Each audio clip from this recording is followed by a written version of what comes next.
Hi friends, welcome back to Theo Chocolate Story Time. I'm Teacher Bando, and this is my buddy Gerald.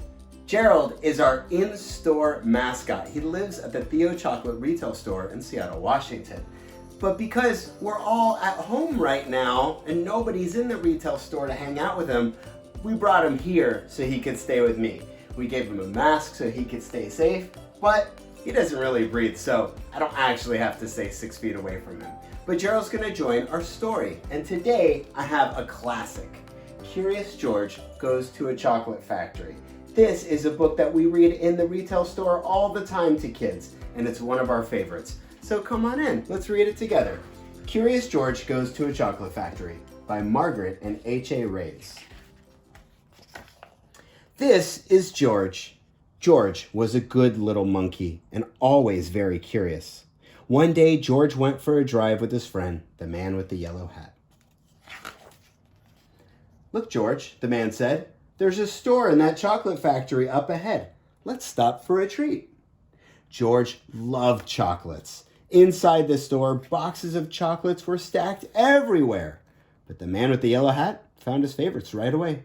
"George," he said, "wait right here while I buy these, and please stay out of trouble."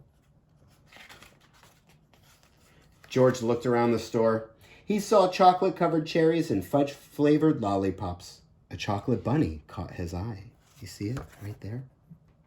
Then something else caught his eye. What were all those people looking at?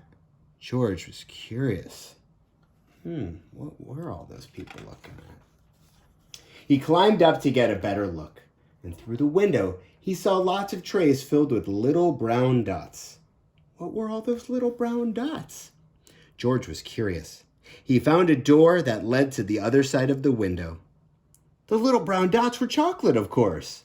A tour guide was showing a group of people how to tell what was inside the chocolates by showing them the swirls on top.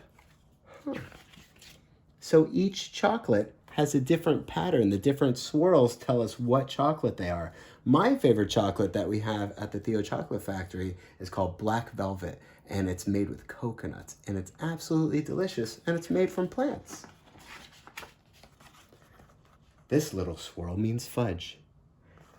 This one says that there's caramel inside. And this little wiggle is for marshmallow. This little squiggle is for a truffle, and this one is for a nougat. And this little sideways swirl is for the orange fluff.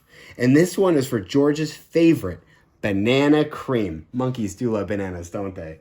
George followed the tour group until they came to a balcony overlooking a room where the chocolates were made. Down below, busy workers picked the candy off of the machines and put them into boxes. Look at that machine. Look at it. That robot even looks like it's smiling with its beep boop, bop boop, beep boop.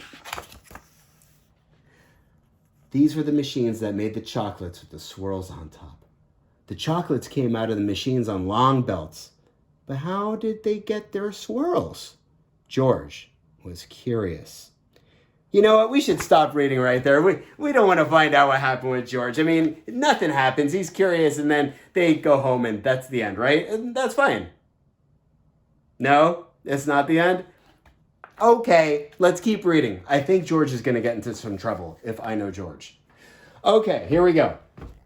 George climbed down from the balcony and up onto the machine. I can't read anymore. This is going to get too bad. Okay, I'll do it. Last time. Here we go. George climbed up on the machine. George peeked inside and he was trying to see what was making the swirls when all of a sudden...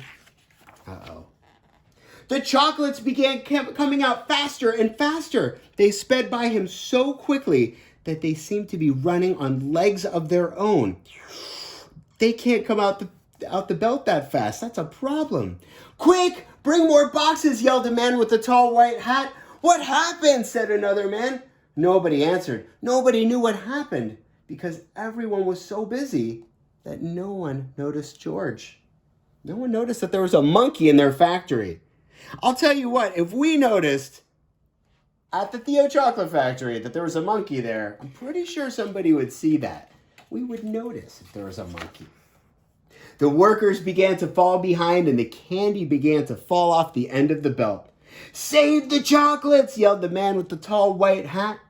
Meanwhile, George saw one of his favorites whiz by. He tried to catch the banana cream chocolate, but it was too fast. He chased it to the end of the belt. This can't be good. At the end of the belt, a pile of chocolates was growing taller and taller. George had never seen so many chocolates. That's my kitty wanting attention. Should we take a kitty break? Should we say hi to a cat? All right, we're going to remember George at the end of the belt of chocolates. He had never seen so many, and then he was looking for the banana cream. Cat's gone. He decided to go. We'll keep going. All right, so he searched for the banana cream as he emptied out all these boxes. George was a very fast worker. Someone noticed and yelled, "Bring that monkey more boxes! He's helping us catch up!" Not all the chocolates made it into the boxes, but no more chocolates fell on the floor. Friends, how did that happen? How did no chocolates fall on the floor? How? George was eating all of the chocolates. Just when George and the workers were all caught up, the tour guide ran in with the man with the yellow hat. "Get that monkey out of here," she yelled. "He's ruining our chocolates." "But this little monkey saved the chocolates," explained the workers. Then the man with the tall white hat said to George, "You may have caused us some trouble, but you were a speedy little monkey. You deserve a big box of candy for all your help." George was so glad that he wasn't in trouble, but he did not take the chocolates. Back in the parking lot, the workers waved goodbye as George and his friend got back in their little blue car. "George, are you sure you don't want to buy any chocolates before we leave?" asked the man with the yellow hat. George was sure.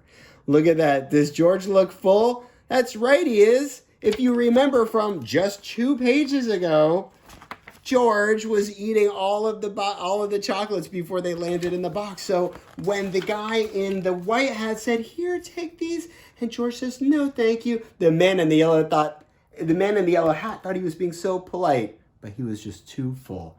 That book is hilarious. That is Curious George Goes to the Chocolate Factory. Friends, I don't know about you, but reading about all this chocolate makes me want to eat some chocolate. So I have here one of my favorite bars from the Theo Chocolate Factory, and it's Root Beer Barrel. So if you love root beer and you love chocolate, this is kind of the greatest thing ever. This one tastes magical. Let's get into it, shall we? This looks good.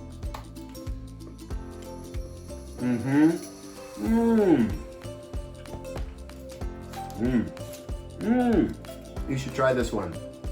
Root Beer Barrel. Highly recommended. I'm definitely going to share that with my friend later, and I'm going to make sure that this is all gone. If you want to learn more about our chocolate, if you want to hear more chocolate stories and hear more about what we do at the Theo Chocolate Factory, subscribe to our channel at the Theo Chocolate Factory right here on YouTube. We'd be happy to have you back and check out more of our fun videos. So thank you for joining me. Thank you for joining Gerald. And if you really want some root beer chocolate, you can go to theochocolate.com and order some yourself. Thank you, friends. My name is Teacher Bando, and I'll see you next time. Bye.